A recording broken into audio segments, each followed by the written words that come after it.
ladies and gentlemen, this is Napoleon Total back again with some Shogun 2, Follow the Samurai, Scramble for the Far East, and Prussia campaign.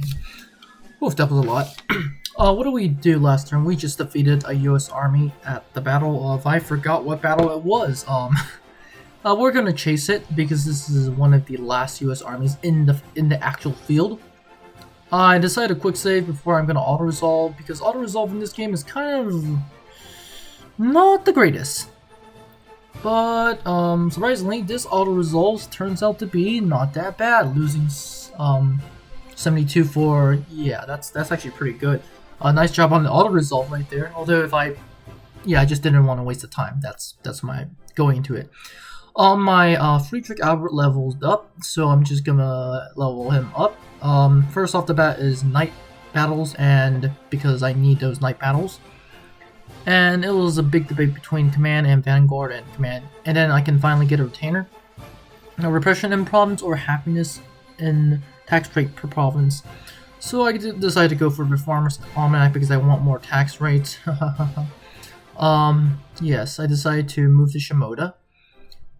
And yeah, I decided to do stuff left and right, checking recruitment slots, see if I can get anything. The Navy, the US Navy is still there. It's probably their only Navy there.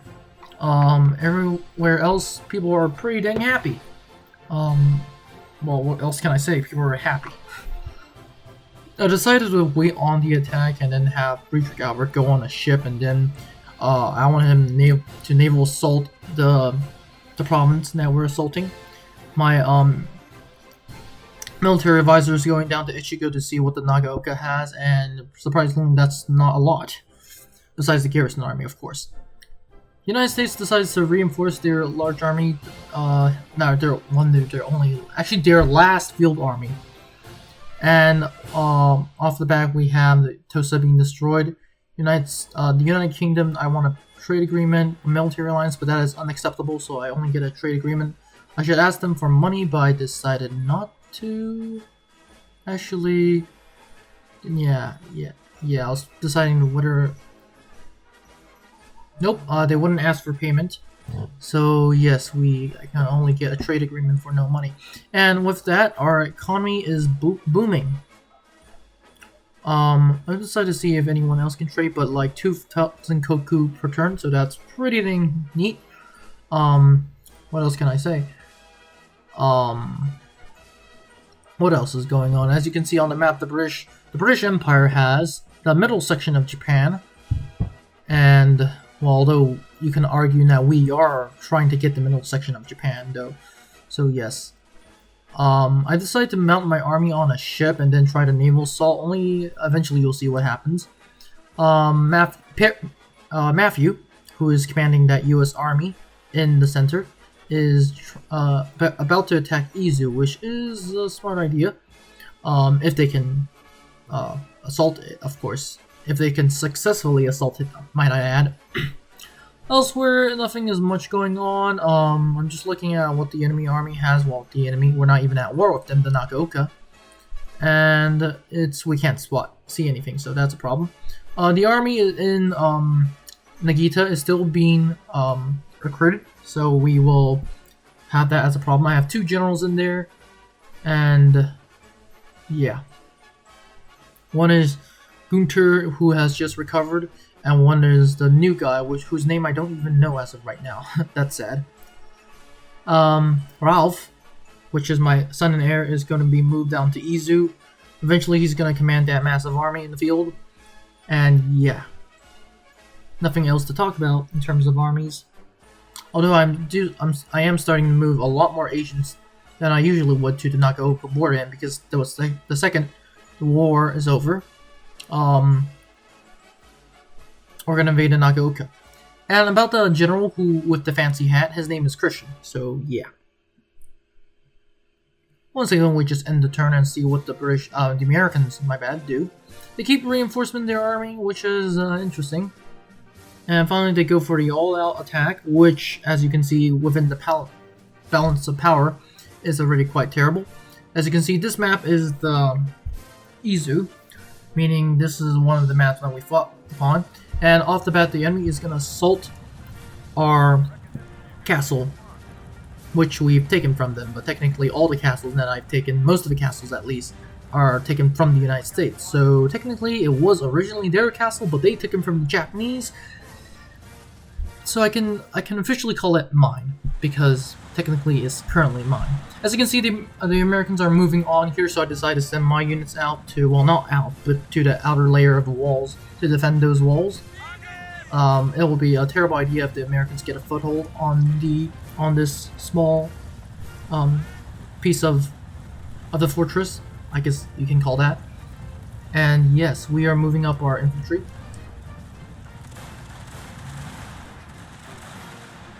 And just to give you an idea of what are we facing, you can already see with this massive swarm of American troops, like literally lined up.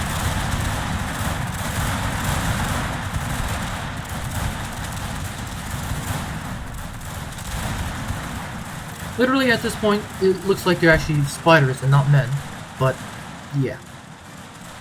Once again, these people climbing the walls, they have a bad time, especially if they drop. That means it's certain death.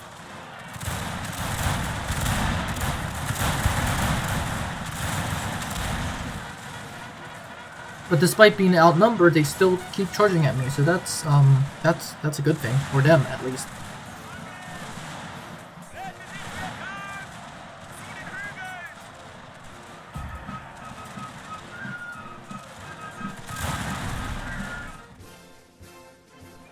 Eventually I ordered my units to retreat, and the reason why is literally behind them I have literally a wall of infantry just opening fire at the Americans the second they run through.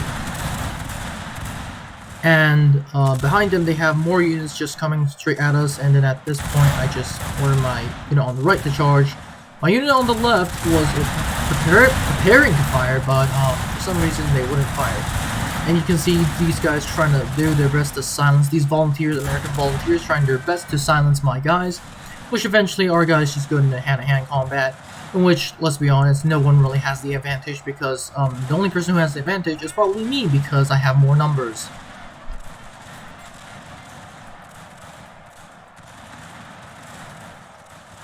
Once again, the unit that I'm using is Colonial Foot Infantry, and the one that we are facing up against is State Foot Infantry. As you can see on the right, the American engineers are just climbing the walls on the right side of my wall, and they're just charging through regardless of the casualties. And in a matter of seconds, we can see what these engineers pack. It is actually kind of scary. And as you can see, the second a few units have gotten up, more units just appear, and that cycle just rinse and repeats.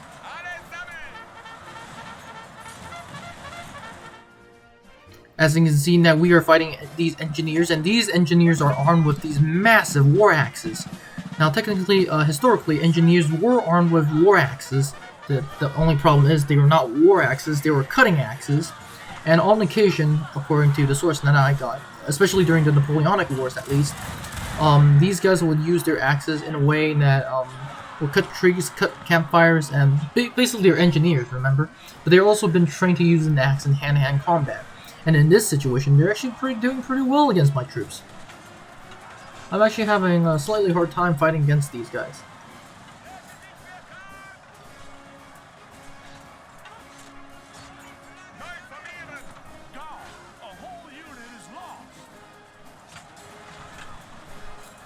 Once again, for those that are wondering, yes, all the bayonet animations were added in by the team. So if you want to thank the team on that, please do.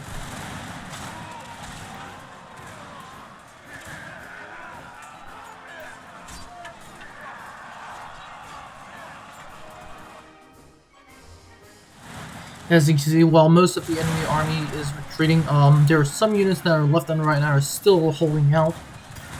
Still attacking my fortress. The wall is open because the enemy, the ones that are have routed, are just routing from the castle wall. And in the end, we won the battle with relatively few casualties. Yeah, it was a disaster for the Americans.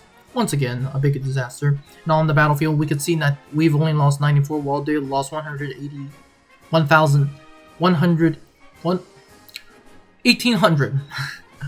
And in Izu, we just had a new commander, and that's because due to the person who was leading it, let's be all honest, it's probably me, but there's a guy who got promoted because of that. Probably that's a good thing because I need a general, especially in the provinces of Izu, because there is an army, and without an army, the troops will not replenish. At least not in a siege, not in what do you call it?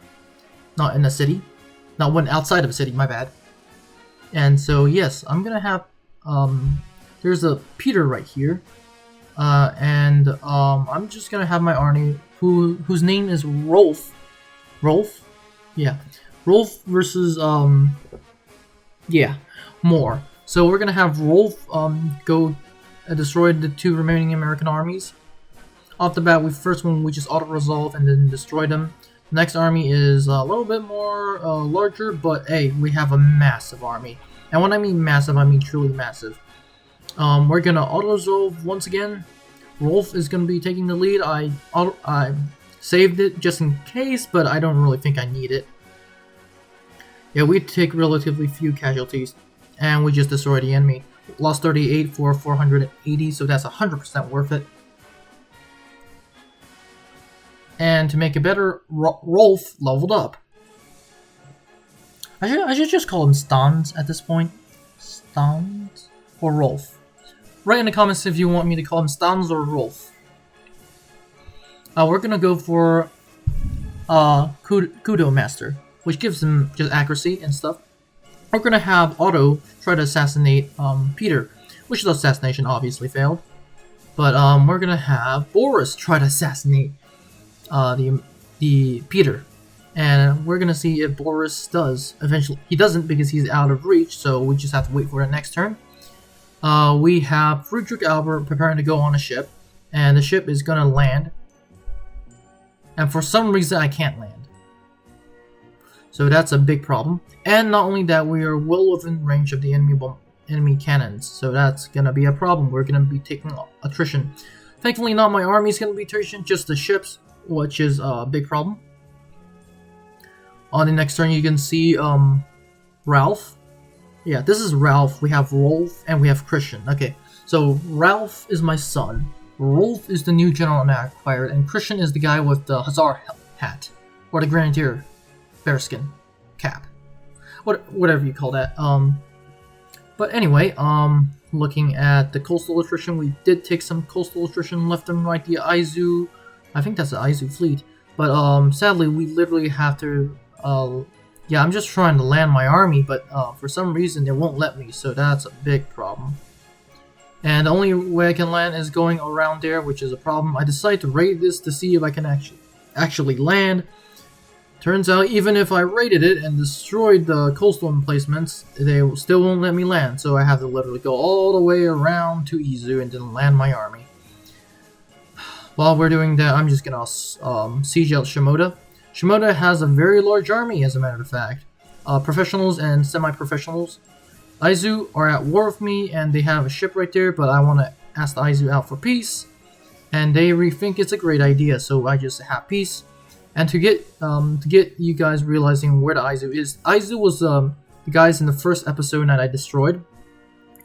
Their castle was Aizu Wakiyama, and it was the very first battle that I fought, in this campaign at least. And the reason they're still alive is because they have an island in the south of Japan, and that's the reason why they are surviving, I guess. So yeah, the enemy, my bad, sallies out, and it is quite an interesting battle. This one, Rolf versus Matthew. So you can see here we have this massive hill advantage, which I'm definitely going to use. I would be stupid if I didn't use it. I'm going to have my troops set up on this hill. You see my artillery going up. At first I thought I was going to put my artillery up on the hill, and then I realized eventually that it's a stupid idea, and eventually I'm just going to move it down. Yeah, there is a little bit lag because the enemy army is slightly overwhelming, but so too, we have a lot of troops in this battle too. Yeah. Also, the place that you're looking at has a lot of troops in general. You can see in the back lines, on the top of the hill, I put some of my best infantry, Marines, Prussian Line infantry, and Brunswick infantry. On the bottom, of the, what do you call it, the hill, I have most of my colonial infantry. As for the enemy army, it's basically a mix of a mob and essentially some regular troops. As you can see here, just massive ranks of levy infantry. Yeah, essentially there's that. Some disappearing in the tree line for a second. Just once again, just more levies. They call them militia, although I just call them levies. Massive lines of levies. They do have some like colonial light infantry, which is probably their only good infantry. And yes, that is most of their army, and just more blobs of men essentially.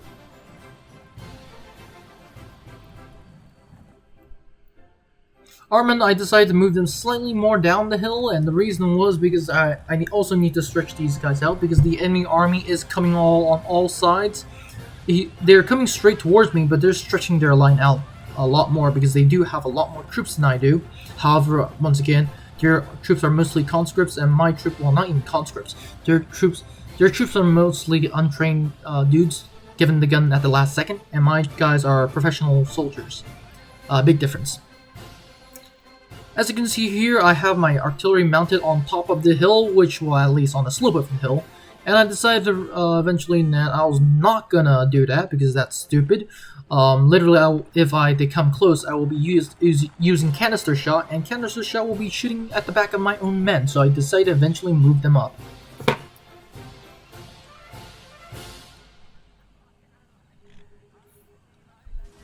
As you can see, we can see the animations of horse artillery in this case. And once again, all these animations have been done by the team. So once again, I'm very thankful for the team. As you can see, we have prepared to unlimber the artillery. And with that unlimbering of the artillery, I'm going to move my infantry up. Although it is a little bit too close in this situation. Yeah. Historically, most European armies will choose between whether to put their artillery on the side of their army or in the front of their army. For example, the Marathas, during the Second Maratha War, I believe, had their artillery in front of the enemy army, while the British, during the Maratha Wars, had their artillery spread out evenly within their own troops. Napoleon himself would personally have this Grand Battery supported by his lines of infantry. So there are some benefits and downsides of that tactic. What I'm doing right here is I'm actually massing my artillery in the center, supported right behind, literally by my infantry. And the reason why I'm doing that is because I'm predicting that the enemy assault, the main enemy assault at least, or their most veteran troops, the enemy's most veteran troops are going to be attacking in the center. Eventually I figured out I was right, and the enemy is going to be attacking through the center, in which these cannons will literally act as massive, how do I put it in a nice way, shotguns, firing canister shot. So yes, these guys are very deadly, especially in the center.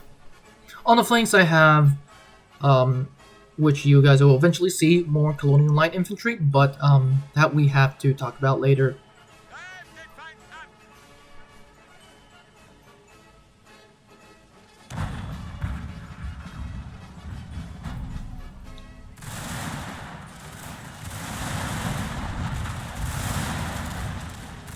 Just more artillery barrages and whatnot.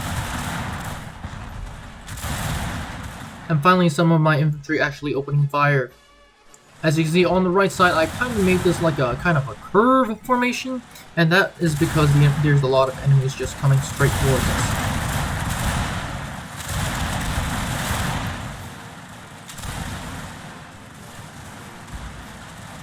On this flank, I also have my men set on fire at will, so the second the enemy comes into range, I open fire.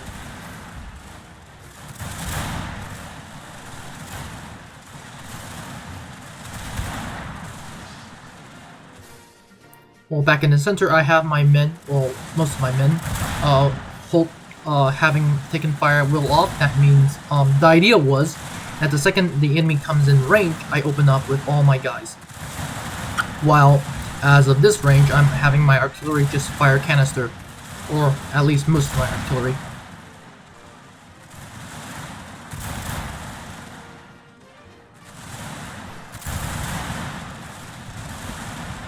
Once again, canister are just these massive, like, shotgun rounds, as you can see right here. And yes.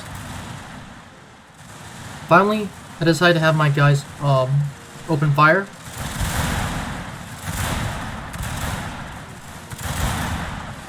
And now you might be wondering, wait, what the heck are the results of this, as you can see, already a lot of dead by the Americans. Most of their veteran troops are shot dead, and that is because they were the first ones to advance. Not a bad idea, although it's a kind of a terrible idea in this situation. As you can see, when the first few shots, the enemy is already routing. Like 2 or 3 guys killed, and the enemy routes, literally. These are militia, and to be exact, there is a reason why. Like, as you can see, all ranks of my the hill are literally open fire on these guys. These guys are dropping like literally flies, and yeah, units are just running before I can finish.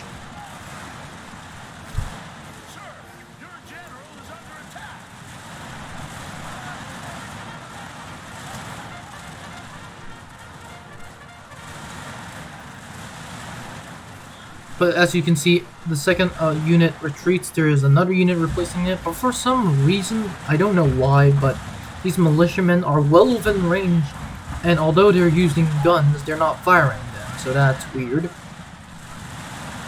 As you can see in the backline, some of the colonial infantry is actually opening fire, but there's only 2 units of them. And to give you guys an aspect of what the heck is going on the top rank, these are my marines, and they're overlooking essentially the entire battlefield.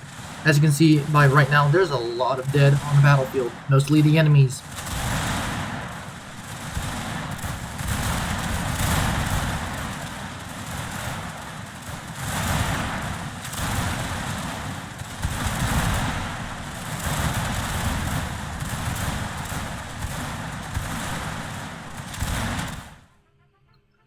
Finally, as we can finally see back to the center, we see a massive horde of dead. My men are still firing just to try to, because I don't have cavalry in this army, so I'm just trying to gun them down. Well, I think I do have cavalry in this army, but they're chasing the enemy artillery, which sallied out too. There's a lot of dead. This literally reminds me of the Battle of Antietam, which there's just like dead everywhere. So yes, we've lost 78 for a price of 2,000 enemy killed, so that's a lot of kills for the enemy army, at least. The United States decides to send another ship, but hey, I don't know what they were doing with their ships trying to attack my fleet. We have researched the 2nd level of modernization, so literally we are just producing more infantry, essentially, I call these tier 1 infantry, because literally we need more of these guys. Although it would be good to see an entire army of lifeguards, that would be terrifying. The enemy has taken a lot of casualties, but some they're not that beaten up because, well, most of them men fled after taking 2 hits. As we can see, this is the Sea of Shimoda, and actually to be exact, the Castle of Shimoda. This place is literally multiple tiers with 2 moats in the one in the middle of the fortress and one outside of the fortress. There's only essentially one way that we can go in, and that is through these small bridgeheads, I guess you can call them. And it does not look pretty, although this settlement does look quite dang pretty. But storming this place is gonna be a big pain. Once again, an aerial view of this. Very pretty settlement. Yes.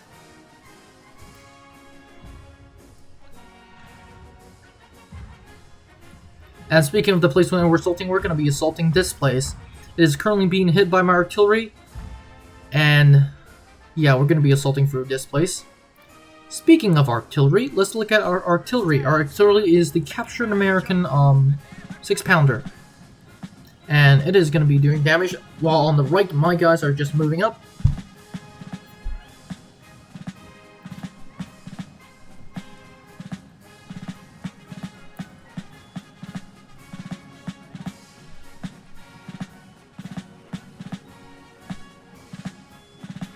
And once again, like with all assaults, The front rank of the guys that assault them is going to be colonial line infantry. And the reason is because these guys are the easiest to recruit, the easiest to replenish, the easiest, well actually no, not the easiest to replenish. All units have the same replenishment, unless you're cavalry. But these guys are the cheapest to the cheapest to recruit and the cheapest to upkeep. And I don't care if I lose a few units of these. And especially in this settlement, we're gonna lose a lot of troops. Not from the actual enemy itself, but from the towers. And yeah, you're gonna eventually see what I'm talking about. Speaking of towers, we're trying to burn down a tower, although we already taken down a tower from artillery shells. You can see the enemy tower is just raking us with arrows. At this point, I'm just having my men charge forward, essentially run forward as fast as they can. In the back lines, you can see more of my infantry just pushing up. And literally, this is a very big pain because these arrows are literally like ancient machine guns. The closer you get, the more arrows they fire. And essentially every arrow they fire out is a kill. So yeah, that's a problem. You can see a lot of my men have already dropped. This unit started at 44, and by the end of this entire ordeal, we're gonna go down to 90. And by the time this battle is over, this unit ceased to exist. So yes. You can see me desperately trying to light the tower on fire because this tower is literally not firing arrows, it's firing machine gun bullets. I mean, machine gun arrows. Literally just spewing out arrows so quickly that you'll be thinking that, like, this is a joke. Yeah. And we're just trying to burn it down as quickly as possible. The second is pretty clear that it's about to burn. We run the heck out of there, just trying to save as many human lives as humanly possible. But we're still going to try to burn it down. And now we get the heck out of there because, look, just standing there for a few seconds, we just lost a lot of guys. And as you can see, a trail of dead as we come into the settlement and out of the settlement. Your men have destroyed an enemy tower. Finally, with the 2 arrow towers on the front gate destroyed, I decided to move the rest of my army up. And as you can see, once again in the front lines, we all have colonial light infantry, while in the back we have all these massive units just moving through.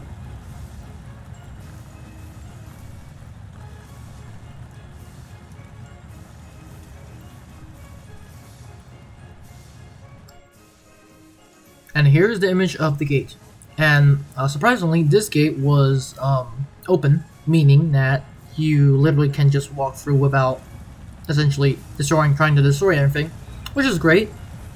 But essentially this gate is the only part of the gate that is undefended. All the rest of the gates is heavily defended, and when I mean heavily, I mean heavily defended.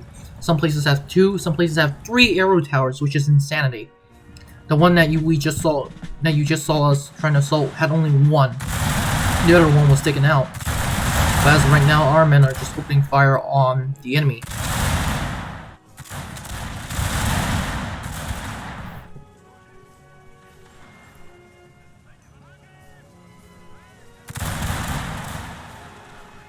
And for once, the enemy is actually going to be returning fire, because the enemy has some elite units. Well, elite for a defending force at least. The unit that the enemy has is colonial line infantry, so the exact same infantry, the exact same stats, but they're in a way better position. Because they're literally in a fortress, while I'm on the fields, literally the fields, or sand in this case, and I'm trying to gun them down. They're in a very defensive position, and they have essentially barriers. And speaking of barriers, this is what it looks like. So literally, my guys have an extremely hard time shooting at them. All they really need to do is just open fire on my guys, and they're gonna get kills. Not quickly, but eventually. Although the kills add up. Once again, another thing for this mod is the closer you get, the deadlier your shots are.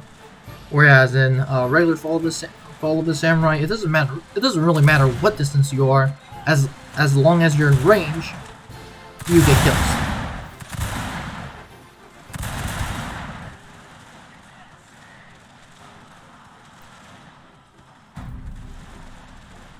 Good cup of coffee. Also, once again, nice job with the colors and the standards. One is taller and one is shorter, which is technically correct. As for old regimental issues, the taller one is technically the state colors. For example, in this scene we have the Prussian colors, while the smaller one, technically smaller, is the regimental one colors. So that is very interesting. And obviously, historically, losing a color would be very devastating to the regiment or the army.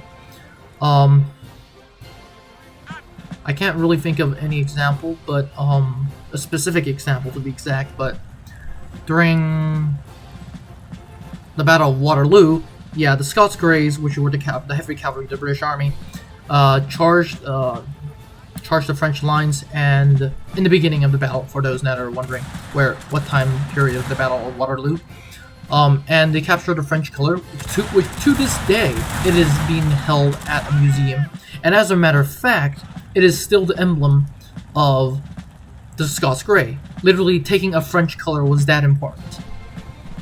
Which is why if you read the Sharp series of the British Army, literally taking a color is close to impossible.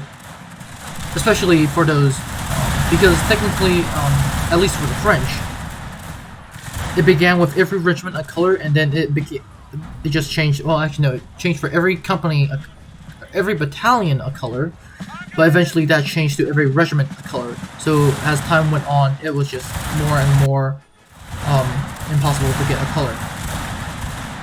And for those wondering what a color is just the regimental or the King Standards. The British Army called them King Standards, but I would just call them regiment colors and standards. Once again, our men are just opening fire on the enemy. A lot of spiel of colors and standards.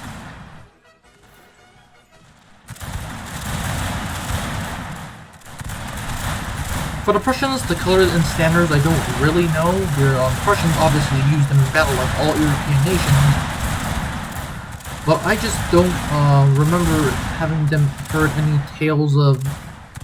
Although, once again, in the Battle of Jena and Austerlitz, there's the famous painting of a French dragoon taking a Prussian color. Quite embarrassing for our video because we are playing as the Prussians. But once again, it's just serves as to tell you how important these colors and standards are. And technically, in terms of communication, they're also really important because they tell you if the entire armies are retreating, the color guard literally has to retreat. The color guard has to bring the colors back. And while you're advancing, the colors have to go forward. And which is why the color guard, literally the guys who hold the colors, literally have to make sure that they do not die. And if they do die, it is expected that this person who can take up the colors, or the nearest person who can hold a flag, who can even stand to be exact, literally takes the colors up and continues marching forward. And there is obvious disadvantage of holding a color, which is the fact that literally you cannot fire anything at the enemy. Not that it matters in a certain situation, but it does. Everything matters. So color guards were specifically chosen. They have to be the bravest and yes, essentially, well, at least strong. And to be exact, the ones protecting the colors are actually the grenadiers, so they're very strong. And yeah, that is my spiel about colors and regimental standards, at least from the Napoleonic Wars. But in this situation, what are we doing right now? We're just moving our army on the flank, as you could have seen. Our guys were going around the entire castle eventually, and what are we doing right now? We're just waiting here at this small place in which we are just waiting for these guys. Originally my idea was to not have these guys flank, but use this place sort of as a cover. Eventually I decided to go all in, and I decided to use these guys and have them destroy this air tower, which we're gonna watch, and I'm gonna shut up.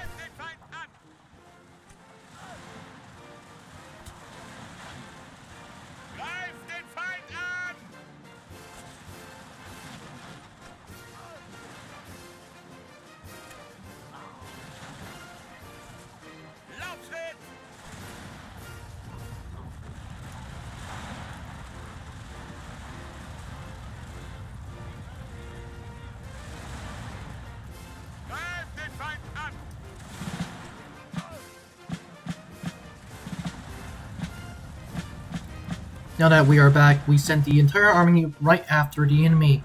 We literally have so many troops that on this side now because I eventually reinforced them with my the rest of my reserve army. Well, to be exact, my units that were held in reserve. And just to give you an idea of where this place is, this is where it actually is. Yeah, you see a lot of. We covered a lot of ground, although most of this ground was not defended by the enemy. And we're just going to be appearing on the back of the enemy. Now you can see this one unit trying to go and defend, destroyed to be exact, the arrow towers, and yeah, we can see a little bit goofy on the steps. Once again, steps were not really a thing, so these guys had to mod it in, and I'm just happy that we have steps in general. And you can see me here just trying to burn the tower. And to be exact, I don't know what we really burned down. It looks like we burned down the gate, although I can argue that we burned down the tower. Stuff is happening. Yeah. Eventually I decided to go give the green light and have my entire army just rush through this place and attack essentially what we guys called the across this bridge and into the keep. Eventually, well, we don't see it this turn because I'm gonna be afraid that this turn takes like this episode to be exact takes like 50 minutes, and I'm really against giving you guys a 15-minute episode. The general belief is that after like 30 minutes, people are gonna start losing interest. Hopefully you guys don't, but so basically, eventually what happens is I burn down this gate, past this moat. There was no one defending this entire place. And I just went through the entire gate and just burned the thing down, and then literally I went around the entire enemy army and captured their the keep, and I sieged them out. With literally no real heavy casualties being inflicted on the enemy. Obviously, in this replay, you can see there is something wrong because, well, yeah, I do not want this replay to last.